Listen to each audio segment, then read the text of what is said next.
Live from the 607, it is the Ocho Duro Parlay Hour, where we're talking sports locally and nationally. Why don't you join in the conversation with the hashtag ODPH? Here we go.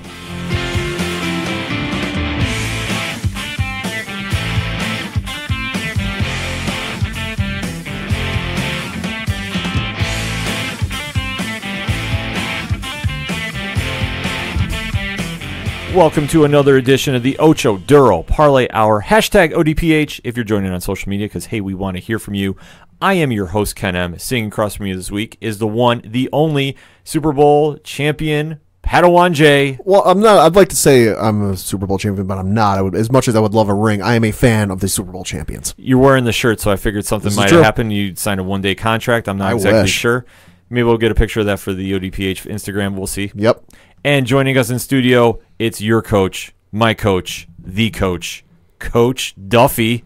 Guys, I guess the XFL just released their first head coach, and I didn't get the job. Aw, that's too bad. What? So I'm here. Oh, well, this is going to take over the lead story. Yeah, I'm sorry. Breaking news. Yes, breaking news. But join us on that conversation on social media because, you know, we got to get some more sports stories as we kick off today's podcast. So going into the biggest news of the week, and that had to be UFC 234. Mm-hmm.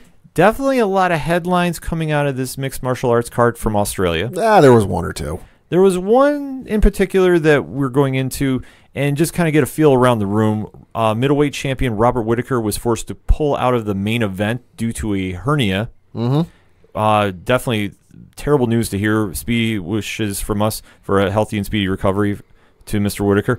But the main event then became what was originally scheduled to be the co-main event. Yep. Israel Adesanya versus Anderson Silva. Mm-hmm. Thoughts around the panel about this fight? Well, first of all, to Robert Whittaker's speedy recovery, definitely get well. From the stuff I've been reading online, I know there were some vocal voices online saying, "Oh, man up, fight." My understanding was that this, and I won't go into full details. If you really want to know how bad this was, you can look it up yourself. The injury was so severe that it can be considered life-threatening, if not major, extensive internal bodily damage. So, speedy recovery to him. Can't wait to see you back. In regards to the fight, Adesanya versus Anderson Silva, are we sure that wasn't a preview for the new Mortal Kombat game? It could have been.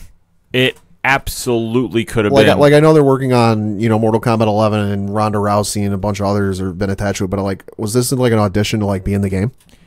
It made me really kind of question if I was watching a video game come to life. It could have been. And I'm just graphics saying, these days.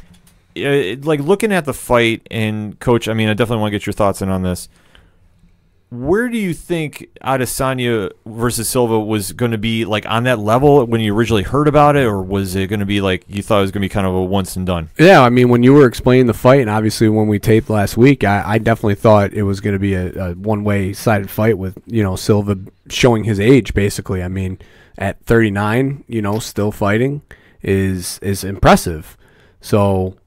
Yeah, I believe he's actually 43. 43, so even older. I mean, my God, that's crazy. So to be able to step into the octagon like that and put up a performance against, a guy, almost half of his age, literally, is pretty goddamn impressive. Well, and we've seen fights like that in the past where it's a much older fighter, not necessarily 43, but up there in age in terms of MMA, and a much younger guy, and it's all right, well, we know where this is going. This is going to be a one-sided train wreck. Yeah, this one, like I said when we talked on last week's podcast, I thought Adesanya was going to absolutely roll through Silva. Right, because you would think, and given especially Silva's fight against Bisping comes to mind, it didn't look that good. Yeah, he hasn't come off many great fights lately. No, not lately. I mean, in his prime, though, arguably... Oh, yeah, in his prime, Silva over everyone. Yeah, you want to talk GOAT conversation, his name is definitely in there. If you want to look at the prime body of work of his mixed martial arts career. Just run through the list of people he's beaten. Yeah, without question. And dominated, not just beat, but dominate. Yeah, he just was unstoppable at that time. And obviously now he's up against, the back end of his career, being 43. And to see him when he was coming into this fight, Adesanya is basically a younger version of Silva, rising at this time. Adesanya is on a roll right now. And to see him go against Silva, it was really interesting to watch. And like I said, I thought Adesanya was going to go right through him. But give credit, and I'll be the first one to do it to Silva. He stood his ground, and he showed shades of the old Anderson. which I was surprised to see. I really was. Oh, yeah. I was happily surprised because the fight was very back and forth. I scored it 29-28 on my unofficial ODPH scorecard, and the judges obviously gave it via decision to Adesanya, which I thought was the right decision. And just to see him go very back and forth and hitting the combos they were, and just it really wasn't a one-sided fight, which I loved. I mean, yeah. Because I hate seeing fights that are just, when you see them on paper and you kind of go, okay, well, obviously this fighter shouldn't be fighting this guy at this stage. It's just, it's not a good look, and it's just going to, obviously tarnish the legacy. For me, this didn't tarnish him at all. So even if you're a fan of a fighter and they're just absolutely steamrolling their opponent in the fight, yes, it's, your guy's winning, but at the same time, you want to see something competitive. Yes, and this definitely lived up to it, and especially for a makeshift main event, because obviously Whittaker versus Kelvin Gastelum was pulled because of Whittaker's injury. Calvin is, kind of in limbo right now. I know there was some social media posts with him having a UFC title and kind of saying, at least I took it in jest, that he is the uncrowned or the official middleweight champion now. And, he was kind of making some comments on social media. I thought it was just kind of to draw up some hype towards himself, because obviously he lost the high profile, match because obviously Whittaker couldn't go. Right. So to see where it goes now, obviously Adesanya is the number one contender. I don't think there's any question about this. Right. Mm-hmm. Where do you think now, if Whittaker is slated to be out with his injury for 4 to 6 weeks, and obviously getting back into fighting shape after such a very big surgery injury, it's not going to be in 4 to 6 weeks. He's obviously going to take some more time. What do you think should happen to the division now concerning the championship, starting with Pat? Well, I think it's very interesting, and I'm kind of looking at the UFC middleweight rankings. Of course, Robert Whittaker is the current champion, and the rankings haven't been updated as of recording, given the results of this fight. So the current standings are as follows. Number 1 is Yoel Romero. Number 2 is Luke Rockhold. Jacare Souza is number 3. Gastelum is number 4. Chris Weidman is number 5, and then Adesanya is number 6. Adesanya is going to jump to number 1. I mean, when you go toe-to-toe with Anderson Silva and you come out victorious, that's going to bump your stock. I don't know. Maybe one of the other names I mentioned, he can have a fight off against them, and then it'll lead into a title shot with Whittaker. It could happen, Coach. Yeah, I mean, I actually really like what the UFC does by having the interim titles. I think it's a good play to do in the meantime, just to it leads to a natural, champion versus champion fight, which is always intriguing because the guy who walks away is getting the belt. So I always think that's great that the UFC is so quick to act on that. So I would I would slap on an interim title until Whittaker's ready to go and kind of go from there. Yeah, I have to agree with you. I think, obviously, Adesanya has definitely earned the title shot, without question. Take a look at his record. It speaks for itself. You flip the coin to Kelvin Gastelum. He did everything he needed to do to get himself into a title shot and was scheduled to fight for one. Mm-hmm. Obviously, Whittaker's injury threw a curveball into that whole mix. So I think in the meantime, you should have those two guys fight, Adesanya versus Gastelum. The winner gets Whittaker when Whittaker is healthy. It's the only fight that really makes sense. It makes sense, but the only curveball I can foresee in that is, Whittaker, I think I've read his injury timeline is 4 to 6 weeks. The other X factor is, and maybe and I don't, is Adesanya have any medical suspensions that might throw any monkey wrenches in that? Because if Adesanya's got a medical suspension that then bleeds into Whittaker coming back, does that throw a monkey wrench into the whole thing? It would. As of right now, as we are recording, I have not heard anything. Right. So I want to stress this, so depending on when this episode is heard. As far as I know, there has not been any suspensions set forth. It could happen, and obviously if that does, depending on the length, that does play a factor into what would be the future outcome. I think pending on when that all happens, though, because it didn't look like that Adesanya took any substantial damage that would put him on the shelf for like 9 months plus. Right. I want to stress that from what I could tell. I think that he could probably be ready to go summertime. Maybe we're looking like August, September. That would be my kind of time frame. And if you want to pair him against Gastelum then, I think that would make a lot of sense. And I think that obviously unless Kelvin gets hurt or he takes another fight in the meantime, which I don't see him doing, not to say he wouldn't, but I don't see him doing, I think that's the fight you got to do. And I think that That's the only one that really makes sense. So going off the Wikipedia pages, the earliest thing on the UFC schedule that doesn't have anything listed is UFC 236, which is in April. Okay. There's nothing attached to that. The match before that is the UFC on ESPN card where it is Edson Barbosa versus Justin Gaethje. That is the main event. And then after that, it's 236, and there's really nothing for it. Well, like I said, it all depends on what Adesanya wants to do, and like I said, I don't think he's going to do anything other than a title fight, and nor should he. There's no real fight that he needs to do. I know Yoel Romero would be a good matchup, but I think he's already booked to fight Paulo Costa, if I'm not mistaken. Okay. So there really isn't anybody right now that's in the top 5 that would really make Adesanya step up to really challenge anybody other than a title fight, nor Gastelum. So that fight makes a lot of sense. The other question coming out of this fight would have to be what happens with Anderson Silva next. Mm-hmm. So let me pass this to Coach. Where do you think Anderson Silva should go from here? I mean, definitely not retire right now. No, I mean, no. I would like to see maybe one more fight. I mean, I know that, we were talking earlier, the Diaz brothers, Nick has thrown his name in the hat, as far as that goes. Yeah, that's been heavily speculated. Anderson has mentioned it. Anderson said I know for certain, like it's on writing, it's on the internet that Anderson wants to have another fight, but I believe he said, quote, that's a conversation we have to have with UFC. He wants another fight, but they just got to figure out who, when, and where. I know he's mentioned Conor too, and Conor's also said that he would be intrigued by that fight. John Jones has also been speculated. Seeing the dollar signs if he fights Anderson. Yeah, I mean, John Jones has also been speculated, and John said that he would like to have that kind of fight. So, I mean, there's obviously options out there. It's just basically probably what would be a potential last fight is all just dream matchups, really. Yeah. Yeah, at this stage, that's all that Anderson should be focused on doing, is doing big fights that make sense. Yeah. Obviously, I think at this stage, going up to 205 to fight John, I don't necessarily see that happening. I don't. I say, yeah, given his age and just how long he's been at it, I feel like that might be a little tougher than it would have been earlier in his career for him. Yeah, because, I mean, obviously he's not, I want to make sure I'm stressing this the right way.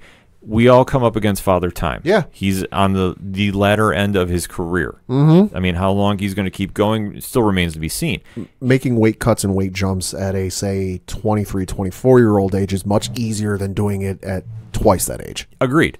So that's why I'm saying the fight against John right now, Jones, would not make sense, in my opinion. I mean, unless John came down.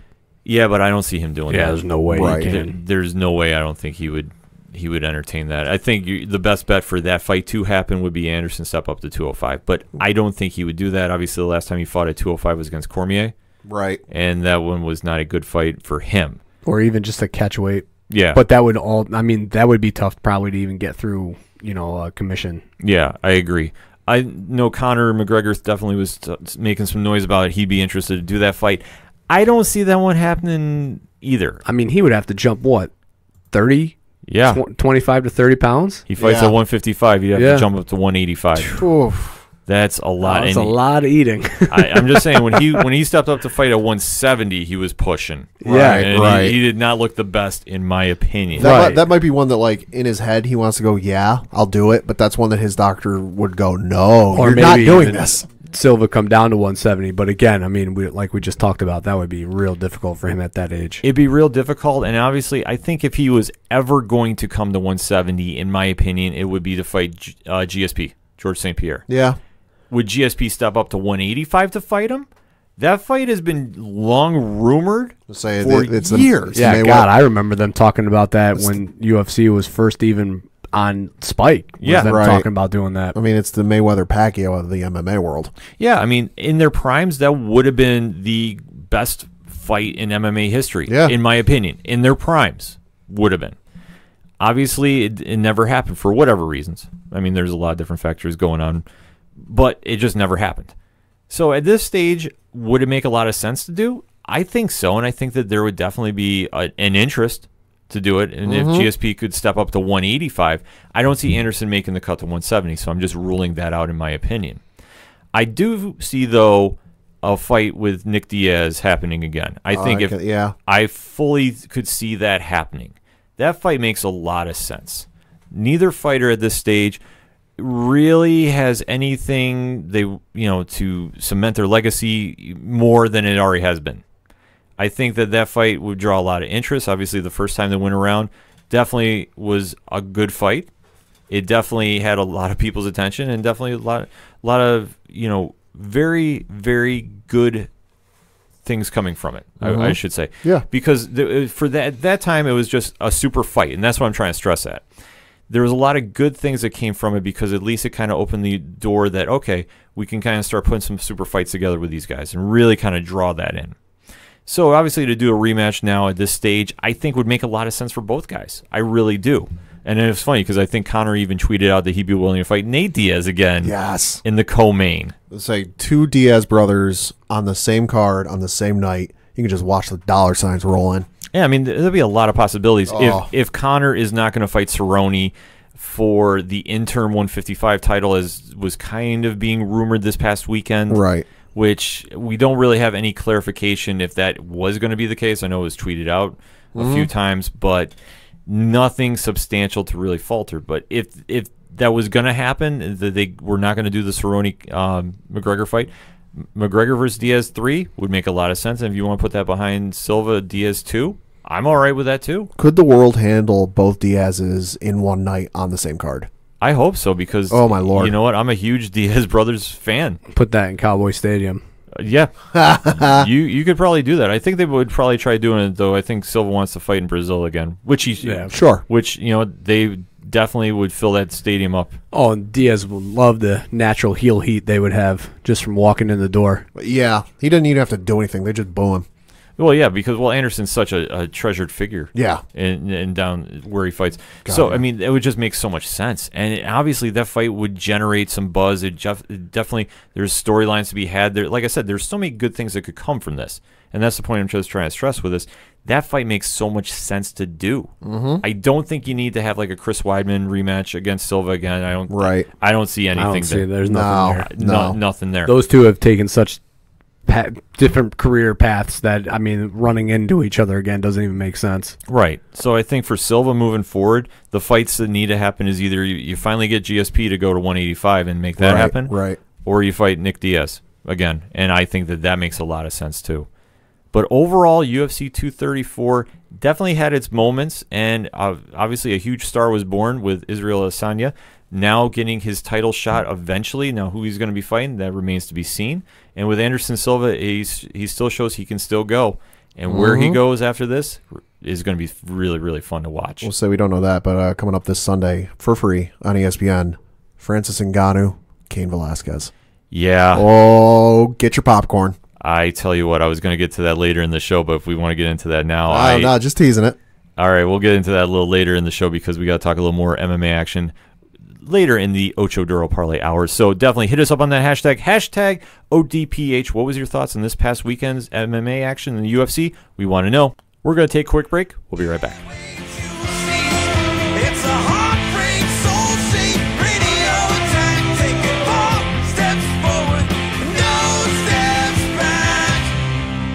Hey, this is Vince the Common Man Ciatoy, local MMA fighter, telling you to keep on listening to the ODPH, the 607's up-and-coming newest podcast.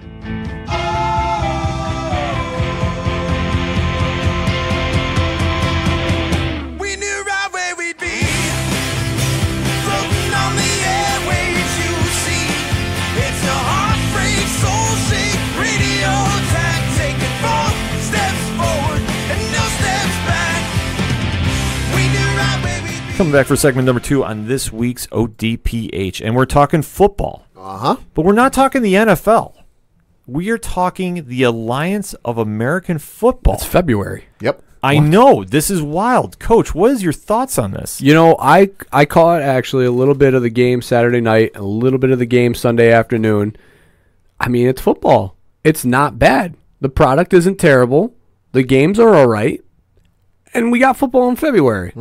Pad, why don't you break it down? What is the AAF? So the AAF stands for the Alliance of American Football, and it was announced in March by co-founders Charlie Ebersol and Bill Polian. Bill Polian, of course, the longtime NFL executive. It's an 8-team league, which consists of both complement of some NFL practice squad players, players who looking for a job, can't quite crack it in the NFL quite yet, but it's another way for them to make some money and get some name. Like, hey, my name's out here. I'm really being overlooked. It also features a leadership board featuring former NFL players Jared Allen, Hines Ward, Troy Polamalu, among some others. So where are the teams?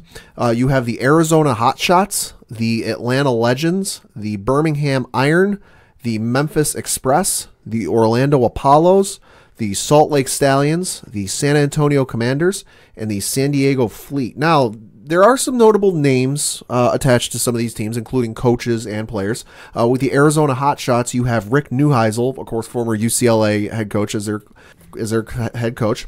They also featured Trevor Knight, who was, of course, the University of Oklahoma quarterback and also played college ball at Texas A&M as their quarterback. Scrolling down the list, you've got Mike Singletary is head coach of the Memphis Express. You've got former Penn State quarterback Christian Hackenberg down there, and then you've also got Zach Mettenberger as one of their quarterbacks, who was, of course, drafted by the Tennessee Titans and was college quarterback for LSU down there, among some others. And you've also got, for the Birmingham Iron, Trent Richardson is running back down there, and they've also got journeyman kicker Nick Novak down there. So there's definitely some names down there. Yeah, Trent Richards is also in that league, too. Trent Richardson's, yep. Hanging around. Yeah. Yeah, this league is very interesting for a lot of different reasons. And obviously, with the pedigree that they have with the people involved, with heavy ties into the NFL, Bill Polian, longtime GM, longtime NFL executive. Award-winning GM, if I'm not mistaken. Absolutely. Super Bowl winning. Yep. He definitely being at the head of the organization, along with Mr. Ebersol, is definitely the right position to be in. Yeah, I think that those two alone, Ebersol and Polian being in a position of power there is already a good combination for having good groundwork as far as a foundation, of for the structure from there up, because of their football experience, Ebersol having the TV knowledge and experience. So what a great power team there, two of them. Oh, absolutely. And then looking at the players that are involved, I mean, we have Hines Ward, Troy Polamalu, Jared Allen, Justin Tuck. Yeah. We have a lot of players that are very notable names of the NFL, and everybody knows their history with the league. Dare I say, superstars in the league. Oh, yeah. And obviously that's going to draw a lot more attention to the league as well, and especially if the players, it's kind of funny when they always say, can executives relate to the players? Well, yeah, because right now you are stockpiled with players that are in the executive positions of this league. Well, the problem with that, though, with other leagues, though, and why it failed was because the on-field product wasn't quite there. Obviously the XFL before it with Vince McMahon running it, and all the crazy stuff that they had, the on-field product was bad. Then, European football, what it was, obviously they weren't drawing fans, and, Europeans just don't care about American football the way that the NFL executives would like to think that they do and everything. Right. It's soccer is the number one sport in the world. Right. Yeah. And then you look at Canadian football and how that really hasn't translated over into American football with the differences in rules and field regulations and everything. It just hasn't carried over to American fans. But this on-field product with the power positions that they have with the Tucks, Palomalus and everything, the on-field product though is great. And it's really, really solid. I mean, I watched some of the game, and they're running great offenses that are efficient. They're moving the ball. They're running the ball. Defensive schemes are there. So, I mean, just the football on field is a much, much better product than the ones I've tried before. Yeah, and that's what you essentially want from any league. And the one thing that the AAF stresses, too, is they're not trying to compete with the NFL. Which is smart. Oh, it's very smart. There is no organization that is ever going to beat the NFL, in my opinion, if you're going to be doing American football. I think that goes without question. It's hard to beat a company when they've got 100-year head start on you. Right. There's a track record. There's a track record, but it's already an established product, and everybody knows what is coming with the NFL, however you feel about the league. So obviously, to say you're going to start up your own league, you definitely want to get the right personnel in there. They have done that. everybody that we've seen involved with this league, right down to their officiating crew. Right, yeah. So you go to their website, which is AAF.com, and they've got an about page which kind of lists everyone, not just the players we mentioned and the executives we mentioned, but literally like every major person that's ahead of something listed there. Notably, they got for officiating consultant Mike Pereira, who, if that name even sounds familiar, if you watch NFL on Fox, he's the guy they always go to if they have The best commentary for officiating is Mike Pereira. Yeah. I don't want anybody else giving me referee advice but Mike. Right, and then they've also got Dean Blandino as officiating consultant, who he is a rules analyst for the NFL and college football games on Fox Sports as well. Yeah, he's not as good as Pereira, though. This is true. Both those guys bring something to the table, but they bring that credibility You to got it. Pereira, who of course was the former head of officiating Right, in exactly. the NFL. And I mean, he's just got the charisma for days. Yeah. I mean, Oh, he's great. Yeah. No, but it all comes back to like Coach was talking about, the product on the field. Because from top to bottom, this is a good starting point for the league. Right. And let me give you two rules that when we were reading the thing that stuck out to me the most. One was the onside kick rule being gone. Okay. Now you go for 4th and 12 from your own 28-yard line that you have to succeed. Fantastic. I think that's brilliant. You can only go for it if you're trailing by, I think it was like greater than 20 points, or if you're losing under 5 minutes in the fourth quarter. Perfect. That already, because I mean the onside kick in the NFL this year was basically null and void. I mean, it was useless. Nobody even recovered one this year, I don't believe, or maybe it was like 2 or 3. Right, because they made the change to the rules that no longer could the non-kicking players get a running start. They had to start at a dead stop. Not only that, but you had to split it even. You couldn't have a strong side anymore. Right. Then the other rule that I really loved was there's an on-field official who is there in place, who literally, if he sees something that's so egregious that was called badly, can overturn it like that. That's smart. Yeah. I mean, that just kills the instant replay, and that's brilliant. And that's what you need too. And obviously, if you want to see a prime example of where it's needed, take a look at the AFC and NFC championship games this year.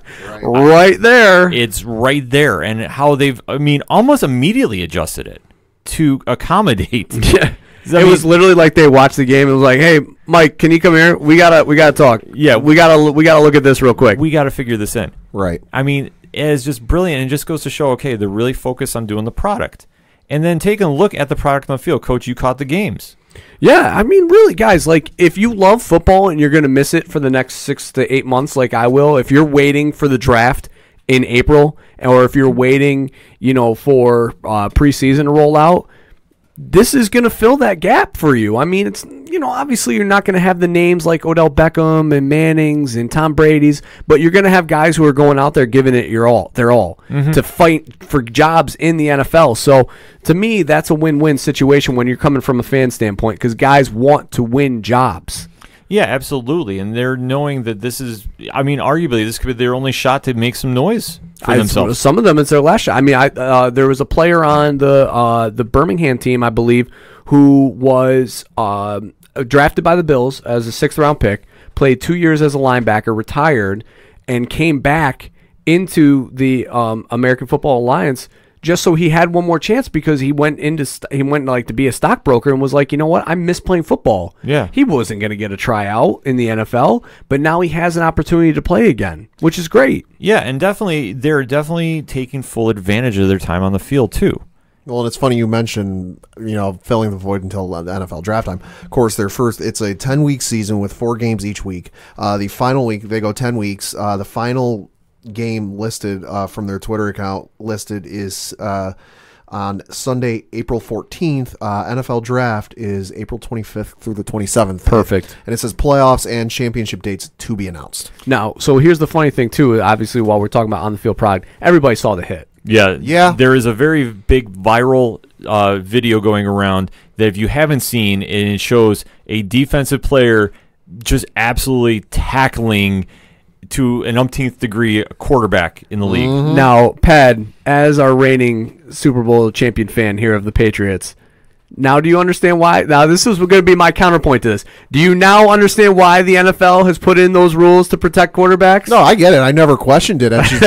My only thing is, and I get it's a legal hit in that league, that's fine. And Danny, I just hope that man was concussion tested after the game. Oh, for sure. Holy crap. Oh, I'm sure they were. People who say football has desensitized and have gone soft, there is a reason why the quarterbacks are protected. That would literally, if it was in the NFL and that was Tom Brady getting hit, that is a man making $18 million. The NFL knows where the money is, and the money is in Tom Brady showing up every Sunday and playing, okay? Nobody cares if Christian Hackenberg shows up tomorrow to work, okay? Right. People care if Tom Brady's playing or not. Well, it just goes to show, obviously, the NFL doing their rules, they make sense, and obviously for what they do. Right. But for this league, I thought it was very interesting to to showcase the other sides, and I guess from what we've already talked about the former players involved with the league. I mean, obviously they have a little bit of say in how the rules are set up and such. Right. So to kind of see the other side of the coin is kind of very interesting. And it's kind of funny because all those people that you mentioned before were all defensive players. Yes. I know it's kind of weird how that works out. Well, minus Hines Ward. Mm-hmm. Yeah, Hines Ward, but best blocking wide receiver in NFL history. Right, but I mean, I'll give you Justin that. Tuck, big known for big hits. Jared Allen known for smacking some quarterbacks. I mean, those are all guys who are coming. Troy Polamalu was literally known for flying headfirst at you. I'll say, listen, two of those were more known for their hair than their heads. That's true too. But it just goes to show. I mean, obviously, this is where the influence of players into the league and how it's set up is definitely taken a unique approach to it. Should I say? It just obviously it's reflecting on what they think the game should be like. And obviously, this is either going to resonate with fans or it's not. And definitely, seeing how many fans came to the games. Mm-hmm. Pat, you got some stats for us? No, yeah. So you had the game. One of the games was San Diego was playing, and they were playing in the LA Coliseum, which is a 27,000 seat arena if you're not counting standing room. Their announced attendance was 27,857 people. Now the caveat with this, they outdrew the Rams at home this year, which was absurd.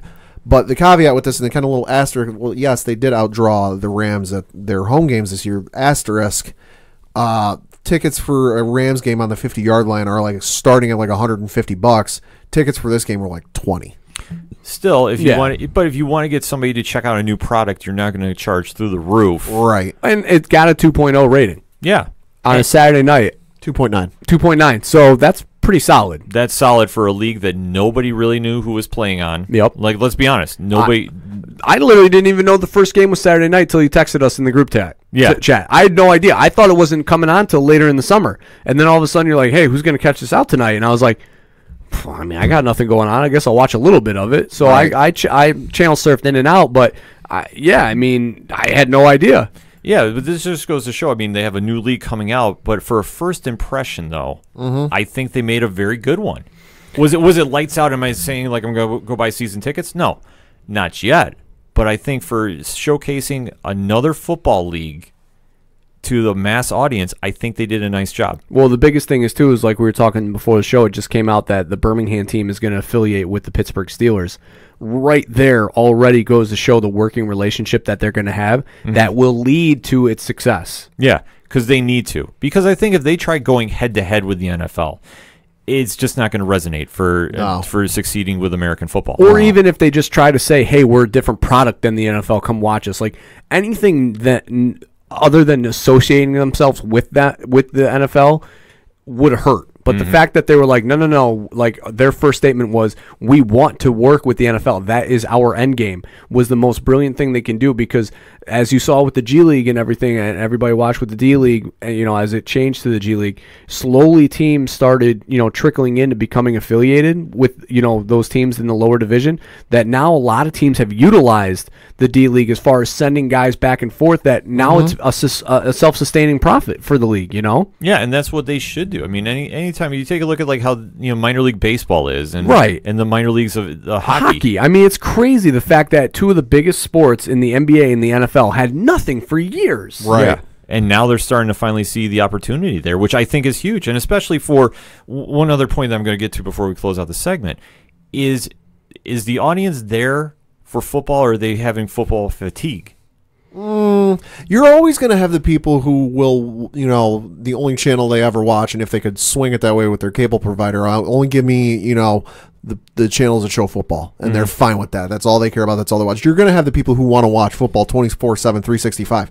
but you're also at the same time going to have people who watch it from draft time and then they kind of take a break off and then they start kind of trickling back in come, training camps, and then they go full tilt come regular season all the way through the Super Bowl, and then they're kind of like, all right, I'm kind of done. I'm moving on to other things, be it basketball, hockey, baseball. I think there's a yin and yang to it. I think it's a positive, the fact that they pick up right after the Super Bowl, because that Super Bowl hangover is kind of there. There was that one Sunday off, and now boom, we're right back at it with football. So I think it will help keep momentum. But on the flip side of it, and not to mention that this is the slowest time in sports right now. Mm-hmm. I mean, literally, if we had not had this come up, we would have talked UFC, we would have talked basketball, and then hockey. We would have found some more stuff. Listen, I love hockey, but you don't want me going on my Rangers tangent right now, because it would turn into Rangers Town Radio. So there's a gap. There's a gap there, and not to mention, I don't think it could have worked in the same season because college football is so dominant. The NFL is so dominant that having a third league come in and be like, "Hey, we're going to be the minor league over here. Come see us," would not have worked in any market. So I think picking up when they pick up right now, leading into the draft, I think was the best time frame for them. I agree too, because the one thing which I say, it just all comes back to the product on the field. If the product is good, people will watch, and there is a market for it. And is there going to be a really big fatigue for football? Yes and no. I'll say the numbers and time will tell. Yeah, absolutely. I'll say let's not forget the XFL in its first game had a great rating on television, and then it took a steep nosedive. Yeah, but then people saw the on-field product. Yeah. Right. And that's a big difference. If the product is as close to NFL, and note how I'm wording this, if it's close to it, there will be an audience for it. The players that are playing in the league are very highly skilled. We're not going to take anything away from it. Are they the elite level?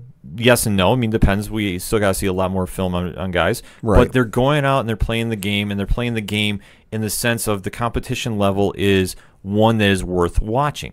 From the little bit we've seen thus far, and we're going to be following it moving forward, this is something that we're going to kind of keep an eye on to see, because if the product's not there, are you going to see fans, kind of shift away? I mean, obviously, and you can't make a full judgment of the league based off of 1 week. Yes, the San Diego game did sell out the stadium. By contrast, you had the Arizona game where they played in Tempe, Arizona, 10 miles from where the Cardinals play. They didn't announce their attendance. Yeah. So yin and yang, opposite ends of the spectrum. Time will tell. It's one of those that we're just going to have to watch moving forward. But for a first impression, and obviously dealing with, as Coach touched upon, this is known as like a dead time in sports, so to speak. Mm-hmm. That there's only certain sports that are still going strong right now. For many sports, they're going to start going on their all-star breaks if they haven't already had it. Spring training is just starting up for baseball. Yep. So obviously there's kind of a little lull period until, we'll say maybe March. With March Madness for college basketball. Yeah. Literally, this is when I would go into hibernation normally. Yes, I mean, but now you have more coach because of this, so we are thankful for that. But to close the segment out, though, I think the Alliance for American Football did enough to step in the right direction. Is it going to be the NFL? No. But as a nice alternative / minor league for it, as it appears it's going to be, they're going to be on CBS Sports Network. They're going to be on Bleacher Report. They're going to be doing some games on the NFL Network. So they're going to be filling the void for American football. Mm-hmm. Is it going to take over the NFL? Like we said, by no means. But for a nice alternative, they did enough strides in their first impression to say, okay, I definitely want to check out week 2. Let's see what you got. But let us know what you think. We've given you a lot of information on the Alliance for American Football. Pat, what's that email address again? The website is aaf.com. Thank you. The web address, that's what I meant to say instead of email. But definitely hit us up on the hashtag ODPH. What was your thoughts on AAF this week? We want to know. We're going to take a quick break. We'll be right back. Hey, this is Brian Wolf from Fair City Fire. You are listening to ODPH, the greatest podcast in Binghamton. Woo!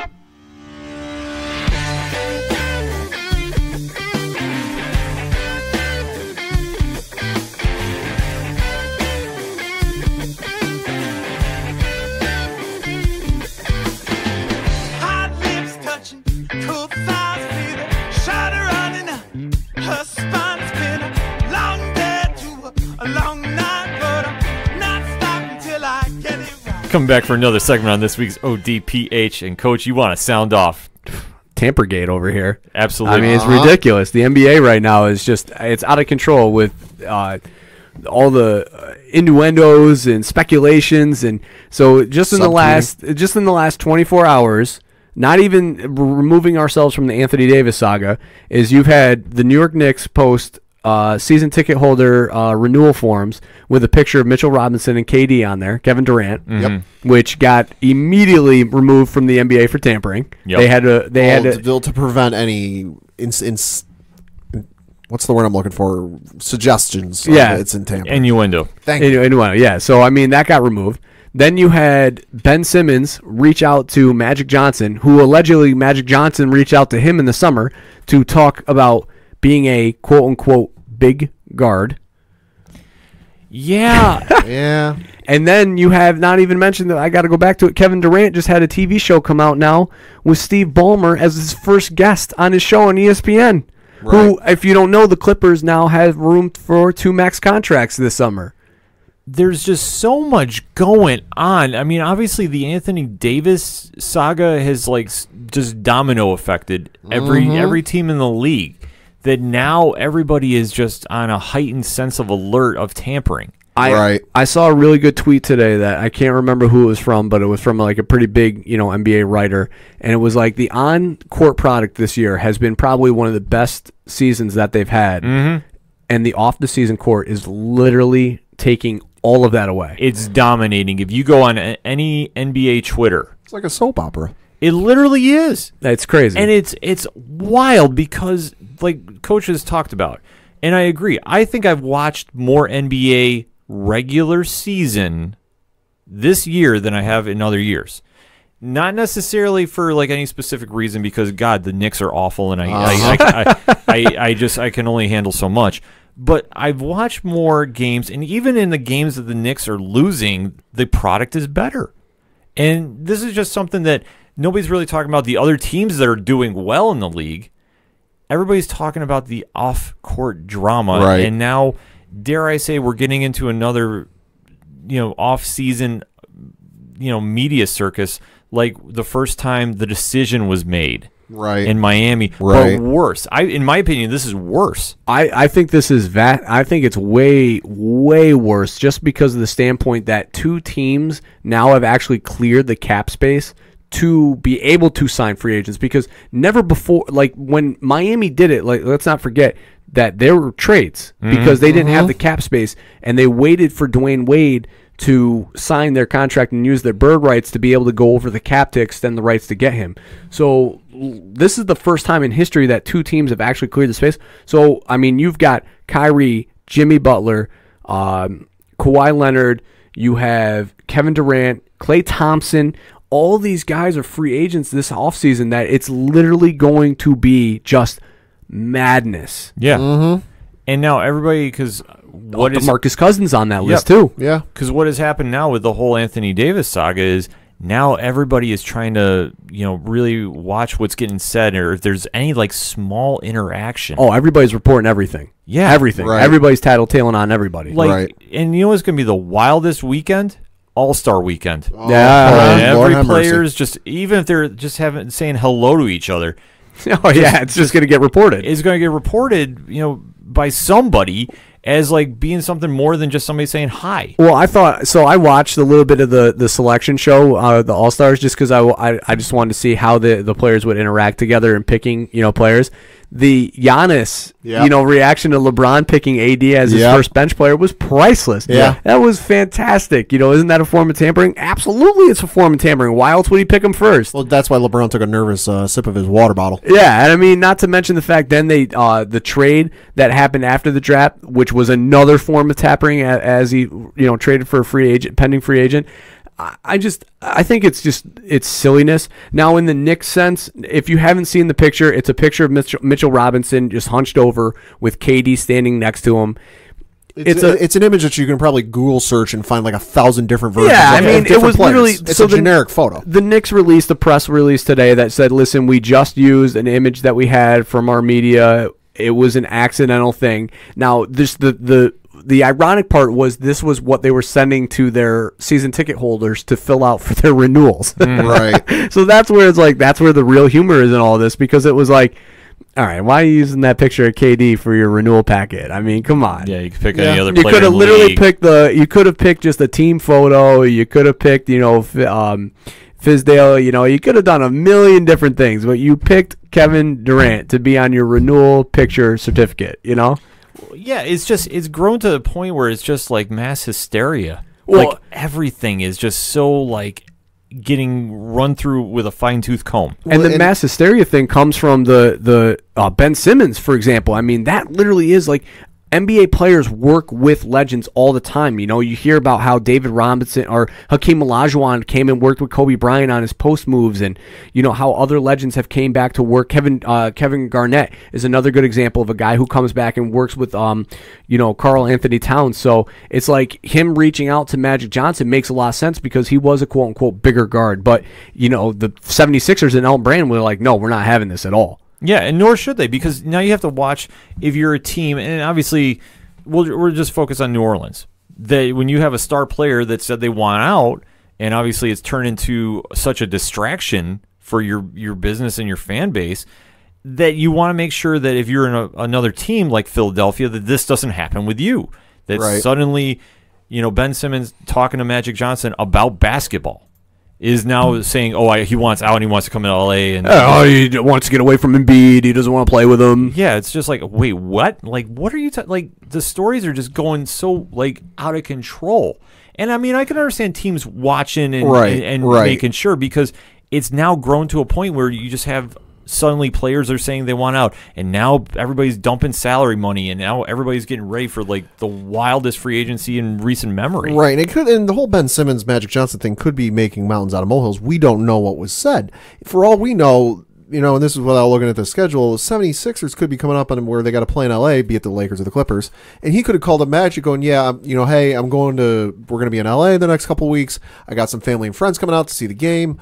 What's a good restaurant you'd recommend? Yeah, I mean, it could be something as simple as like, I'm bringing out a lot of family and friends. I know places that are good for friends, but like when I'm bringing family, hey, what's a good place in LA to have a family sit down dinner?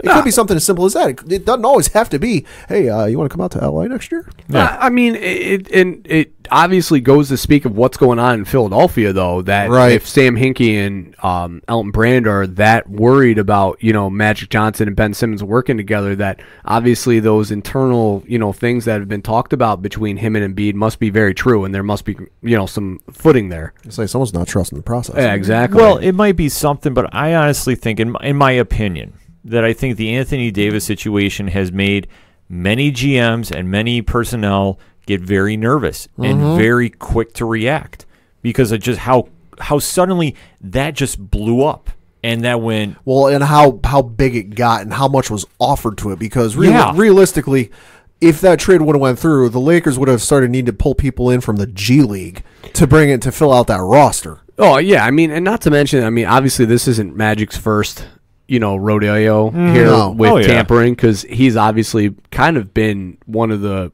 reasons why GMs are on such a short leash right now. With he's been heavily rumored to be. Yes. Yeah, I mean, he always is in. I really like this guy. Well, that's tampering. Magic, you can't say that. And I mean, and LeBron obviously is the king of tampering. I mean, not only is he King James, but he's the king of tampering too. I mean, he's always been. Why wouldn't I want to play with that player? Well, I mean, LeBron, luckily you're the head of the Players Association, so you're not going to get fined about this, but it's tampering. I mean, you can't say those things. In the positions that they are in, they should not be saying this, because this can get interpreted as tampering, and that's the problem, because you now go, what is your opinion to tampering? Like, it's just such a weird fine line to walk. Like, it's just mind-blowing, and to see just like, we're not even like in deep to where this is going to get to a fever pitch. That's the scary thing. I mean, the Celtics are 0-2 since this whole thing broke down, too, with the Anthony Davis talk and everything. So, I mean, it's affecting locker rooms, too. Well, yeah, especially Kyrie Irving's injury, too, is not helping matters, too. Well, they were up 28 against, a lonely team and still lost. Yeah, I mean, this is just going to show just how this is all impacting. Like, in players' heads and personnel's, back of their heads, they're all thinking this, too. Like, they're now having to watch every little thing off the court. And now it's just like, it's getting to the point where there needs to be some kind of regulation. I don't know where it's going to come from, But to lose point of the product on the court, and one thing I think that everybody in the panel can address too, if your product on your court is not good, people are not going to care. Right. If this is now becoming what's happening off the court instead of on the court, what is this telling your fans? Yeah. I mean, I'm a big NBA fan. And for me, it's definitely leading to the point where it's like I'm almost just waiting for the summer to be over with.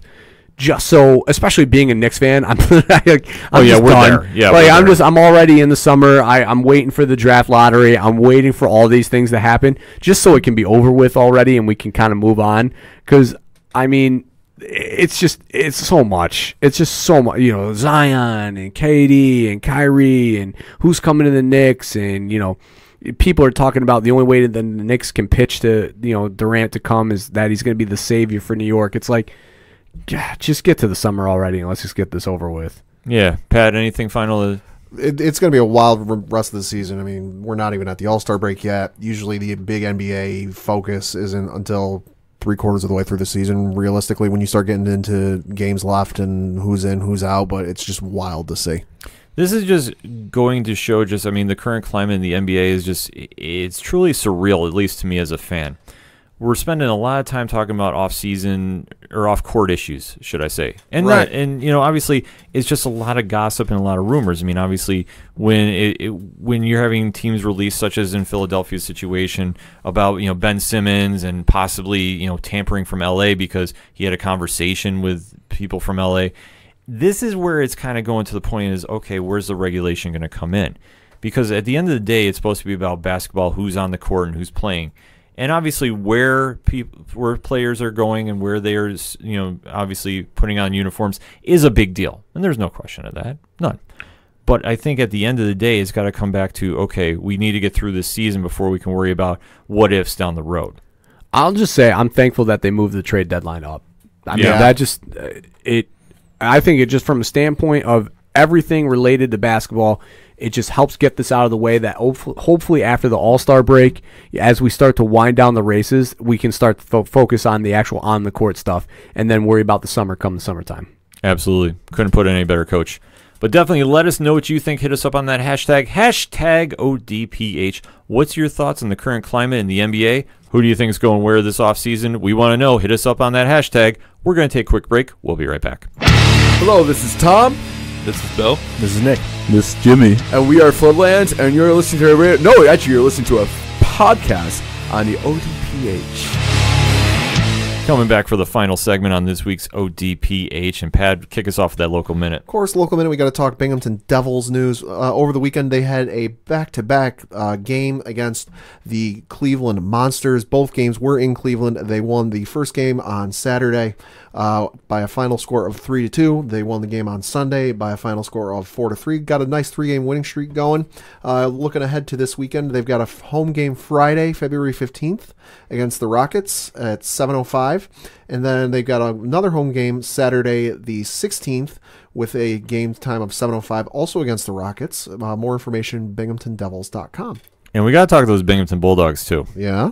I tell you what, this weekend was a wild one for the Dogs. Mm-hmm. Coach, you have any thoughts you want to chime in on this? I'll go ahead. Give the scores, and then I'll go quickly into what I saw Sunday. Now, obviously, they had a pair of away games this weekend. I mean, they went up to Rock City, and they were on the winning side of the ball. 110-102. Derek Hart had 28 points in the lead. Sunday was a different story, though. Sunday, they were facing the number one ranked team in the ABA, the Syracuse Stallions. Missing half of their roster. Yes, the Bulldogs have been very plagued by injuries. It's been rough, to put it mildly.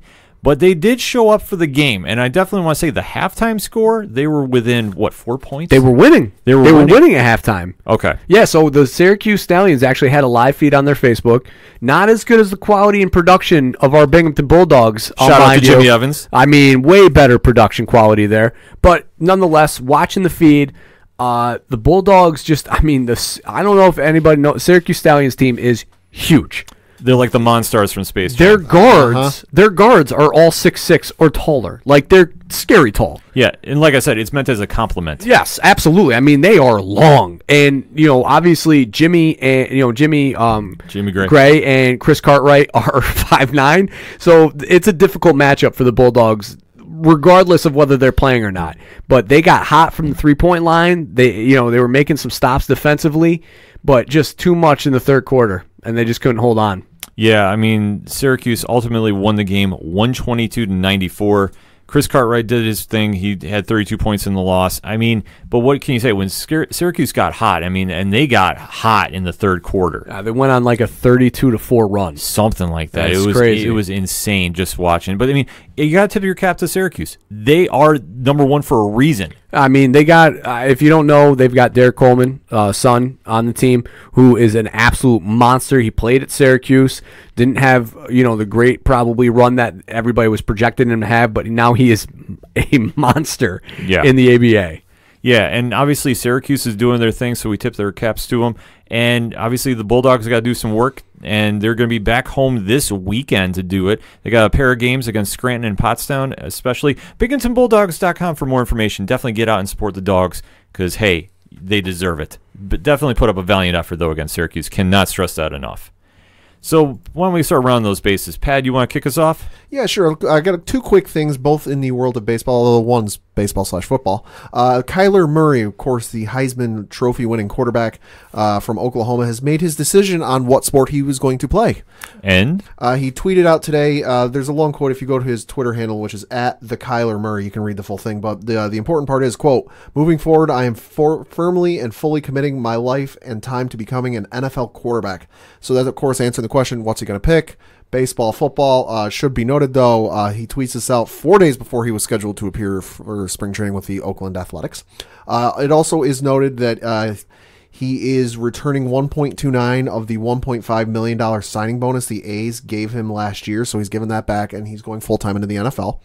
Also of baseball note is a couple of potential rule changes that they're looking at. Now there's the one, it's not all of the rule changes I'm going to mention aren't all of them they're looking at. Some of them are kind of off the field boring, but these are kind of the ones that kind of stuck out to me. One of which of these is already been shot down. It's not happening, but it's going to happen eventually.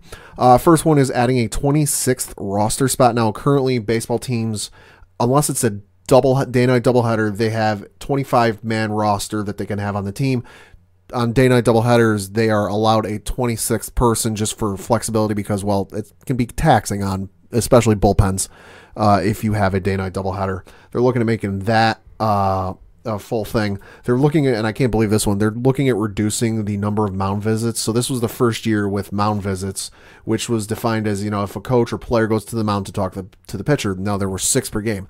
I can't remember watching any games where it became an issue late where it's like, oh crap, we're out of mound visits. It happened where they were out, but like it was usually they made do.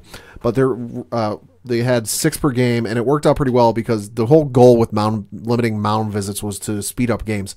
And as a result, game times, the average time per 9-inning game decreased by 5 minutes. So they're looking at reducing time even more by shortening the 6 mound visits to 4. Which I'm not okay with because 4 is for a 9-inning game, 4 is not a lot. 5 I can kind of see, but 4 seems like a little much. Moving on, they're also looking at a 20-second pitch clock. Now, I know they have a pitch clock in the minor leagues. Offhand, I can't remember what it is. And I know people, it ruins the game, it ruins it. Minor's it's not even really a factor. Like, it's there and you can see it, but at no point in the multiple Rumble Ponies games, the panel has gone to, can I remember a time where it's, oh crap, time ran out, you got to do something. I went to a game, had no idea what it was. Right, yes. I had no idea. Yeah, so if you go to a local minor league baseball game, be it the Binghamton Rumble Ponies or whoever it is in your local area, you will see a shot clock looking thing counting down. That is the time the pitcher has to throw the pitch to the mound, and if, be it the batter or the pitcher, something goes wrong, rules are enforced. It's really not been a huge thing in mine. It's just like, okay, yeah, we're here. Moving on, they are looking at imposing a 3-batter minimum for pitchers. So essentially what this would kind of do, the inciting incident, I guess, that people are looking to was Game 5 of the NLCS, where the Brewers started Wade Miley. He faced 1 batter and then was lifted for a right-handed reliever. You know, and I guess doing some back reading, it goes back to the 1924 World Series where, you know, they brought in a pitcher, he faced like one batter and then was pulled. And so it's not something used often. It's hardly ever used. I mean, one statistic I saw, there's an average of almost 5,000 starting pitchers a year in baseball. And then in 2018, there were 5 starting pitchers that failed to face at least 3 batters. So it's hardly ever a thing. So I'm not quite sure I agree with that.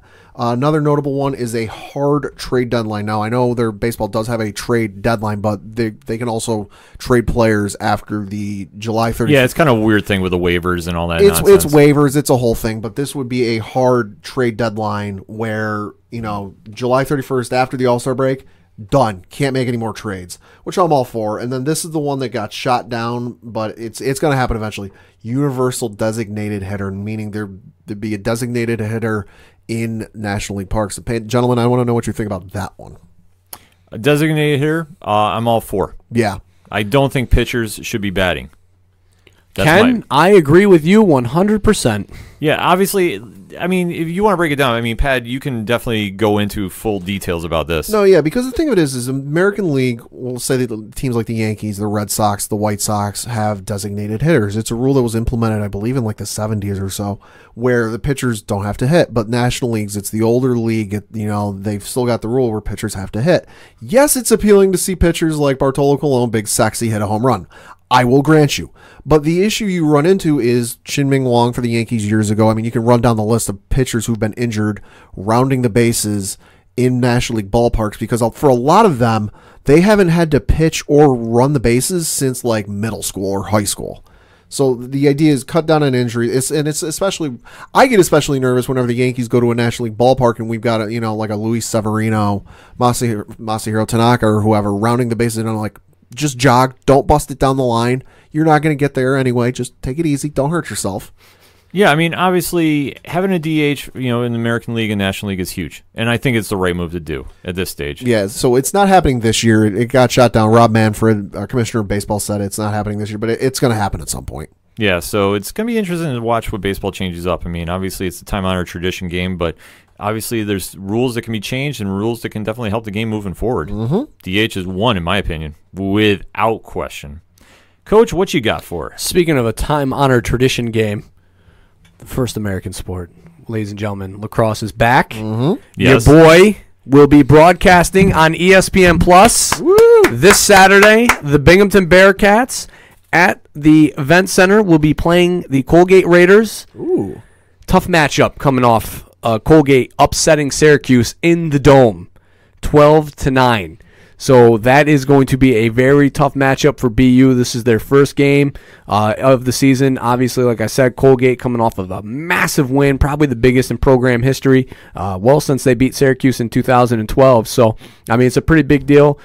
Very excited for the game. BU has a lot of young prospects. They graduated, I think, about 6 or 7 seniors last year. Ooh. So, revamping of the team this year. The new rules, it'll be interesting to see that play out for the first time in front of me. The shot clock and now the crease dive. I watched a lot of lacrosse this weekend, so I got to see the shot clock implemented. It's great for the sport. It's going to only speed up the game. And, I'm excited to see it firsthand, live and in action. So ESPN Plus, 1 o'clock, catch me on the TV. Absolutely. Definitely check out Coach Duffy and show some support to lacrosse. Always a good time. Yeah. Always a good time. So I guess I'll close it out with a couple quick announcements. One, the Binghamton Rumble Ponies did announce their home opener. Mm-hmm. We forgot to mention this. Talking about baseball, I was meaning to mention this. They are going to be opening at Rumble Pony Stadium April 11th. BingRP.com for more information on that. So with their new seats. Yeah. Are they in everything? The stadium project's done, right? Well, it's being worked on because they posted a video on their social media today kind of teasing the revealing of their new seats, but it was a video of Rowdy, the Rumble Pony, walking around, kind of taking a fold-out chair around the stadium.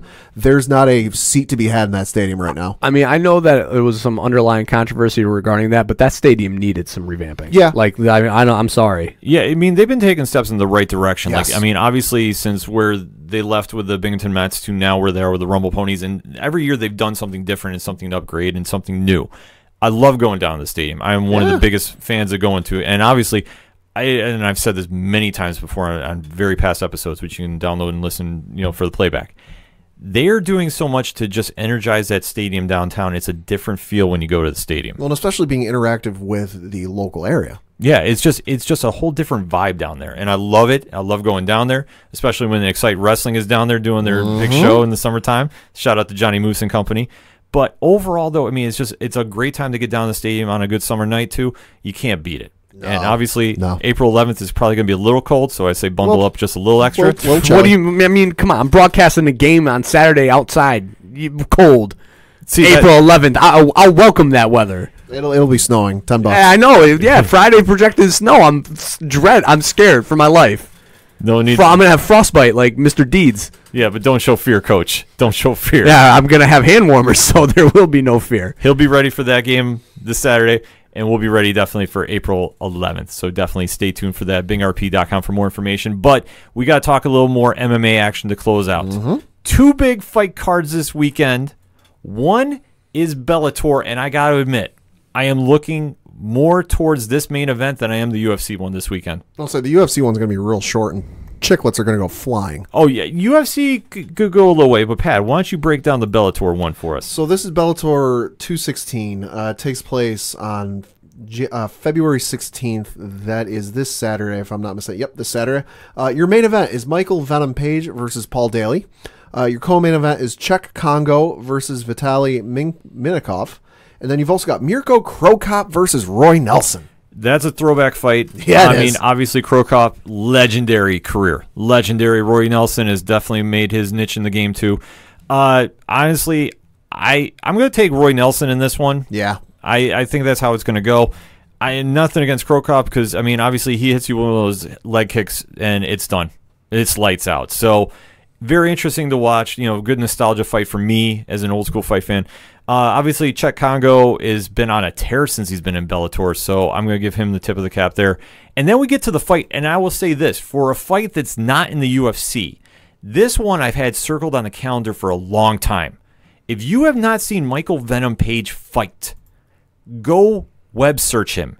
And especially if you are somebody who can handle some squeamish hits, watch the fight he had against Cyborg. Hey. And we're not obviously talking Chris Cyborg from the featherweight division. There was another Cyborg that fought in Bellator.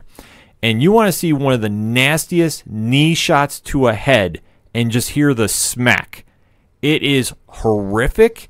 It is just shocking and is just impressive all in the same thing. It is absolutely crazy to see. And you can just go search that out and just make the judgment for yourself. So obviously, he's got a big task ahead of him with Paul Daly. This one will not go to the ground. This will not be a wrestling competition. This won't be a grappling competition. This is going to be straight striking for however long till somebody drops. I am taking Venom Page, and I am going to say this one, don't blink. I might say that in certain fights. This one, I am stressing enough. Don't blink, because somebody is getting knocked out. Period. It could be Page. Take nothing away. Daly has got straight fireworks in his hands. But Page is on that different level. He's almost like an Adesanya for me. He is just on a different level. And this one is just going to be straight nasty. It's going to be not one for the squeamish. I am taking Venom Page. I don't know when the knockout's going to happen, but mark my words, somebody's getting knocked out. I am super excited for this one. This is like Canelo Triple G MMA level for me. But that is not the only card happening this weekend, Pat. No, of course, we mentioned it earlier in the show. Sunday, UFC on ESPN traditional, so not ESPN Plus, regular old ESPN. Check your local listings for channels and times. It is, for your main event, Francis Ngannou versus Cain Velasquez. Holy crap. Yeah, this one, Cain. Ooh. Okay. There are certain fighters that I do not go against.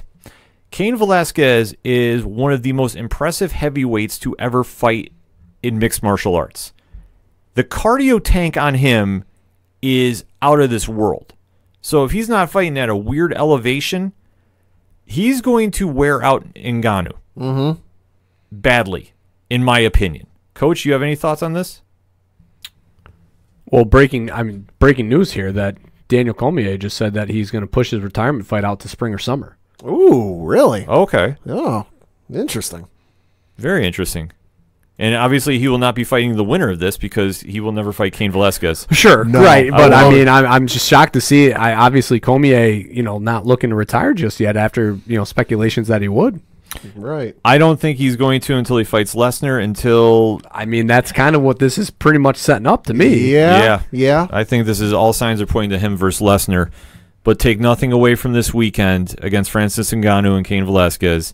In my opinion, welcome back Cain is a scary thing. Oh, Kane's got them hands. Kane's got them hands, and he can wrestle, and that's the one hole in Ngannou's game that I have yet to see fixed. It'll be interesting to see because this will be Kane's first fight since he knocked Travis Brown out at UFC 200 in 2016.